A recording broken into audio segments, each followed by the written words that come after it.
why am I paying so much for an HOA and they've got all this money in the account and it's called reserve or capital improvement? Why is that? If the property is in an HOA, then the HOA has to provide information to title that goes to the lender. It talks about how much money they have, how much money they're spending, etc. One of those items that they need to have is a reserve account. Reserve account covers unexpected expenses.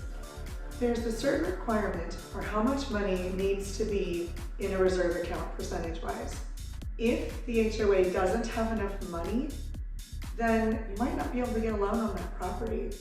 Even though it isn't necessarily about you or the house, HOAs have to be fluid.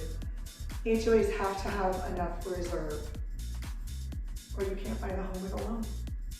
Make sure you like and subscribe, and thanks for watching. Have a great day.